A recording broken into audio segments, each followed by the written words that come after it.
Hi, Coopersville fourth grade families. My name is Mrs. Opoff and I teach fourth grade at South Elementary School.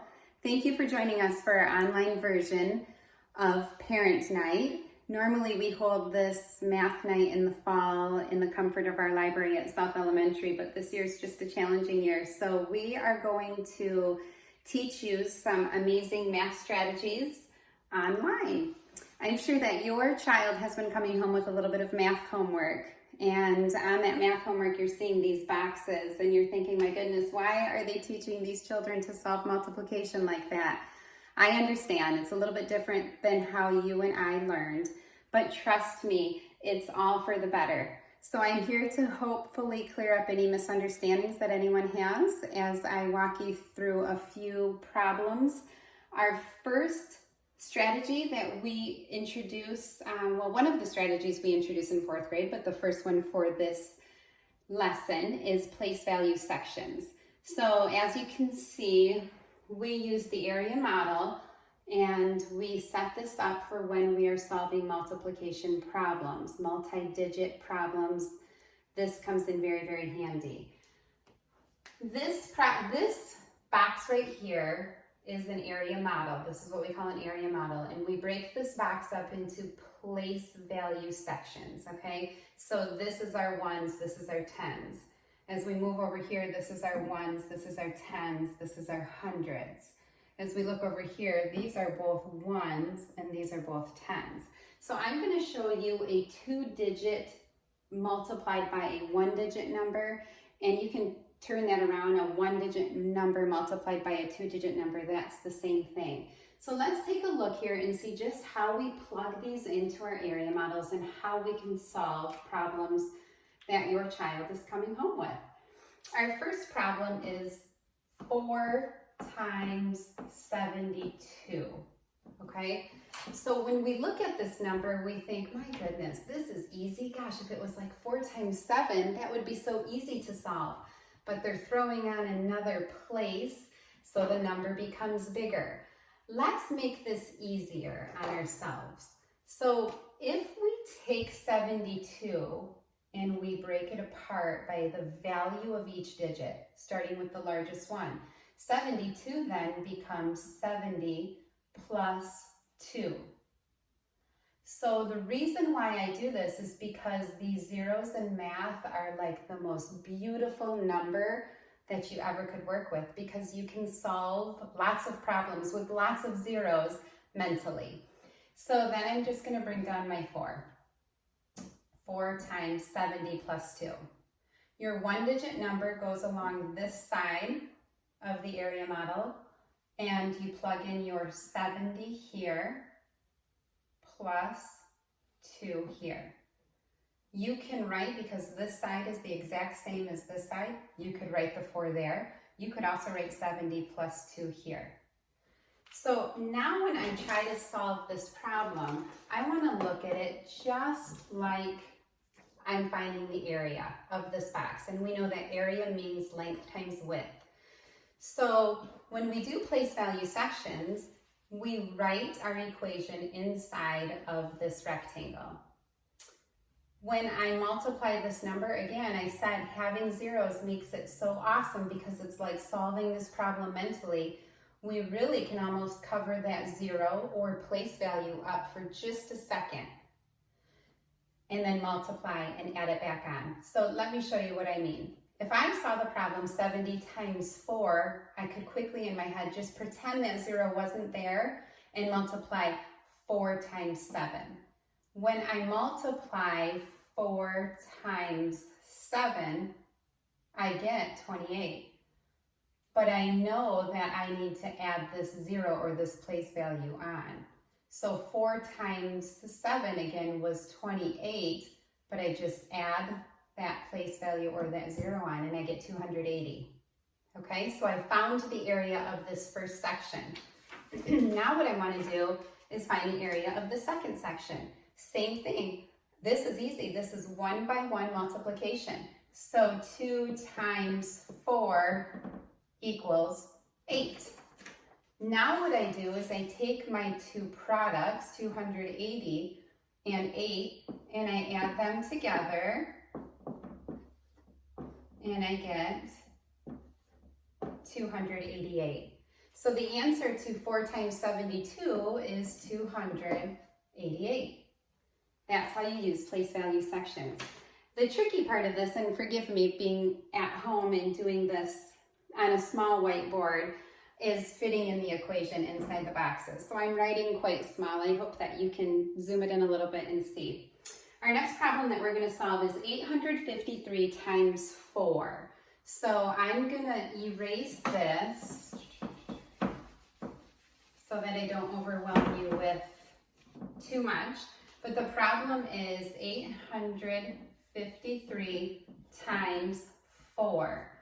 And this problem is the same as 4 times 853. So again, this is fine and dandy. We can multiply one digit by one digits all day long because we really know our facts. But when I look at this number here, 853, I'm not liking it so much. There's no beautiful zeros in there that make me able to solve my problem so much easier. So let's break that down into the value of each digit. This is not an 8, but this is 800. This is not a 5, it's in the tens place, so it's worth 50. So 800 plus 50, and that is in the ones place, so that's worth 3. So really we're going to multiply 4 times, this is the hundreds, tens, and ones, 800 plus 50 plus 3. And I'm just going to move that 4 over to that side. So again, just like before, you're going to find the area of this first section. I've got those gorgeous zeros in there, so I can almost cover those up as quickly as I could add them back on or take them away. So I'm going to multiply my non-zero digits first. I've got 4 times 8, and that's 32. Oops, I'm sorry, let me back up. I've got it right. 4 times 800. So again, I'm multiplying 4 times 8, and I'm just going to write the product down here. That's 32. And because I'm covering two place values in the equation, I can just add those two place values back on. So 4 times 800 is 3,200. When I move over to this section, I've got, and I can use this 4 over here or this 4. I'm going to use this one so that you can see. So it's really 4 times 50. So again, I'm going to multiply my non-zero digits. 4 times 5 is 20.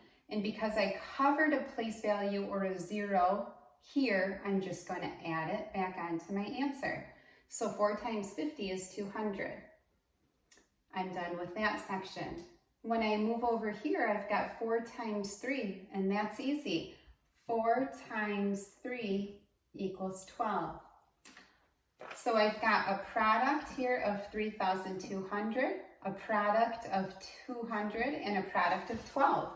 So if I add all of these together,